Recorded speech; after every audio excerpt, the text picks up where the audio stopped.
Keir Starmer is having a tough time politically, and he's done what every Prime Minister since 2022 has done when times get tough in Britain.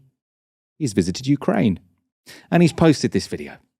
Just finishing the day here in Keir, which has been an opportunity to be really clear that we must continue our support for Ukraine and make sure that Ukraine is in the strongest possible position. And that was the subject of the discussions I had with President Zelensky earlier today.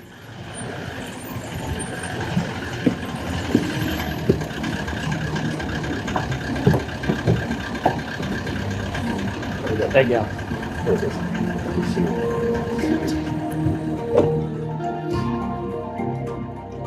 We've had the chance to sign a 100-year partnership between the UK and Ukraine. This is a real sign of intent. It's the first of its type. So that was a real moment in history. That was a real moment in history. You can see why Keir Starmer prefers to be in Kyiv than London at the moment. In terms of the substance of this, now I usually think any commitment that goes beyond when a politician will be in office requires some skepticism, right? If they aren't going to be around for the consequences, they have little incentive to follow through, right? It's very easy to say, I'll do something in 10 years' time or 20 years' time when you're not going to be in power then. 100-year pact, right? That is taking this to the next level. None of us will be alive. We might not even have nation states in 100 years. Right? Ukraine hasn't been an independent nation for more than sort of 25 years after the fall of the Soviet Union. It was before as well. So this idea that we can sign a 100-year pact with anyone is just completely ridiculous. It wasn't just, though, the future of Ukrainian-British relations that Starmer was talking about, though, in Ukraine. He's also found the time to speak with The Sun's political editor, Harry Cole, in Kyiv, and both looking very serious there. And this is the resulting report that came from their conversation. Fighting words, I've got the balls to take an axe to Britain's benefits bill. We'll be ruthless with cuts if needed, vows Keir Starmer. Fighting words, we'll be ruthless with cuts. The article has some more of Starmer's actual words, and some of those to some degree put in his mouth. So they say, speaking in Ukraine, Sir Keir told The Sun, quote, we will be ruthless with cuts if that's what's necessary. And he doubled down on no more borrowing to fund runaway government costs, adding, quote, in the end, the fiscal rules and our commitment to them is ironclad. And he went on, or the article goes on, sorry, despite mounting criticism of Chancellor Rachel Reeves, the PM slapped down talk of changing direction on the economy, saying, quote, it's about not chopping and changing and sticking to the decisions that were made tough though they were and right though they were. Tough though they were and right though they were.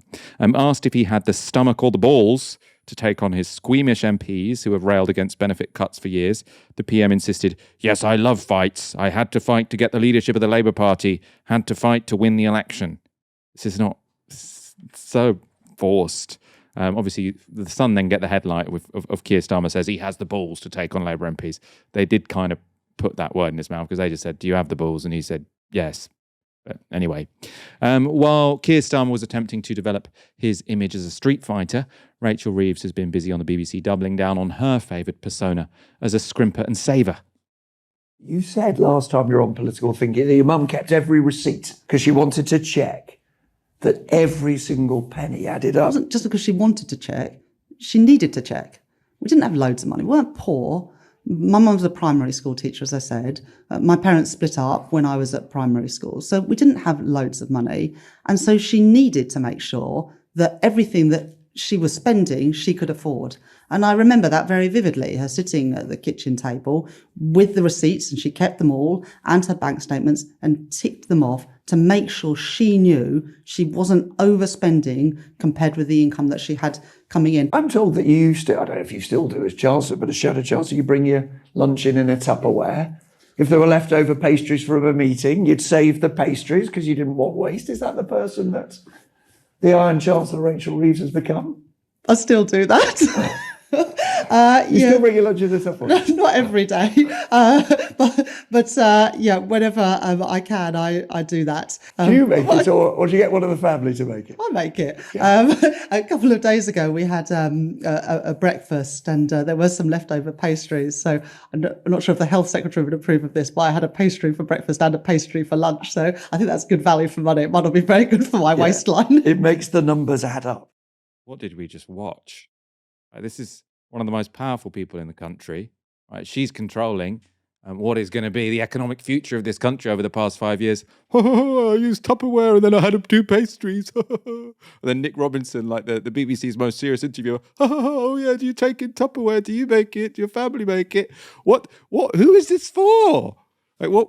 This is funded by, I am a believer in the BBC. I think it should exist. I don't begrudge, the license fee. I pay it. I don't, I can see why some people begrudge it, but I don't begrudge it.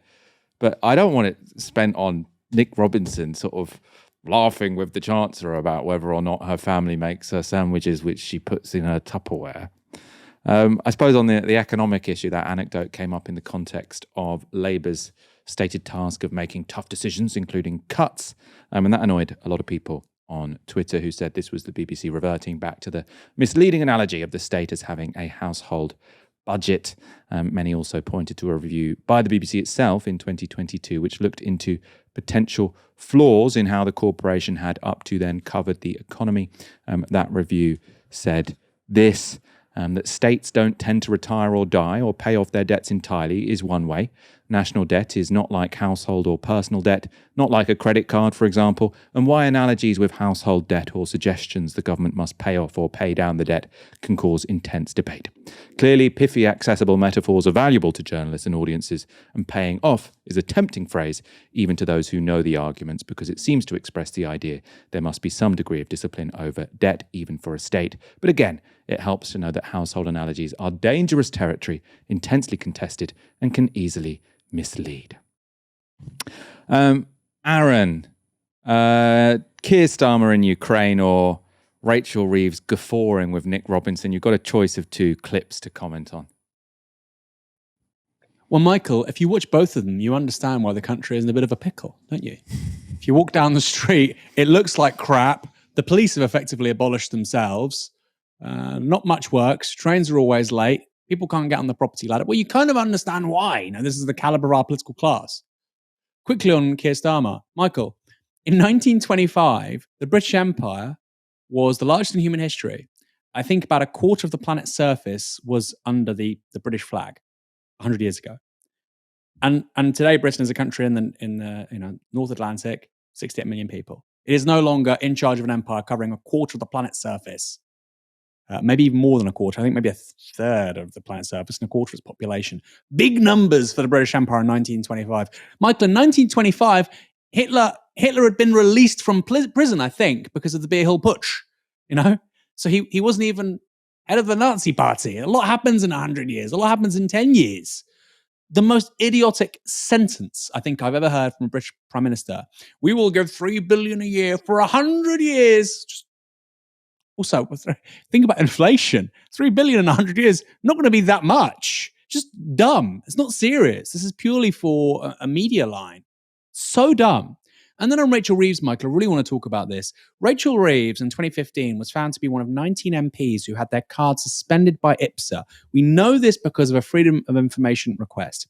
She had her own credit card suspended as a member of Parliament because there was £4,000 of unauthorised spending on that credit card. So there was £4,000 of unauthorised spending. The card was cut. Naughty you, Rachel Reeves. Now we're being told by Nick Robinson on BBC, whatever it is, whatever stupid podcast that is, which, by the way, nobody would listen to if it wasn't on the BBC, right? Oh, there's a huge market for this. Let's find out. I don't want to subsidise it. Let's find out. Now we've got Nick Robinson on hundreds of thousands of pounds a year talking to Rachel Reeves, Chancellor of the Exchequer, on £150,000 plus a year. Oh, do you use Tupperware? Yes, I do. Ha, ha, ha, ha. Then why on earth was there £4,000 of unauthorised credit card spending, which meant you were one of 19 MPs who had your credit card suspended? It's not that usual. 19 out of 650. I'm so good with numbers, I had my credit card suspended. What else did you do? Failed to fill in a tax return with HMRC? Actually, let's not go there, huh? Similar story. So this meme of, Rachel Reeves, she's so fiscally responsible because she's Tupperware. No wonder we're screwed. And Michael, you're defending the BBC. I'm not going to defend the BBC. I'm sick of defending the BBC. I don't think that there should be public subsidies to report on Molly May and Tommy Fury having a cheeky kiss. I don't think we should be subsidising. We're paying Nick Robinson, Michael, hundreds of thousands of pounds a year to do a crap podcast. I don't need to do that. on Spotify, there's thousands of crap podcasts. And there's even some good ones too. I don't need the BBC for that. I need the BBC for original news gathering, finding out stories across the UK, which nobody else can find. That takes money, right? I need the BBC for that. I want the BBC for world-leading international affairs coverage. And I quite like Wolf Hall. I don't think that the BBC should be doing little puff pieces for Rachel Reeves about how many ham and cheese croissants she took for lunch. Stupid. And I'm somebody who historically has really believed in the BBC. I have to be honest. I believe in public service broadcast. I think we could slim it right down. Sorry. We probably don't need little cheeky podcasts with Nick Robinson talking about toasties and little treats that might be damaging to the waistline. You know, I don't think that, in the words of Lord Reith, is going to inform, educate, or entertain the British public. So given it fits none of those three, yeah, maybe we should cut down bits of the BBC, starting with Mr. Robinson.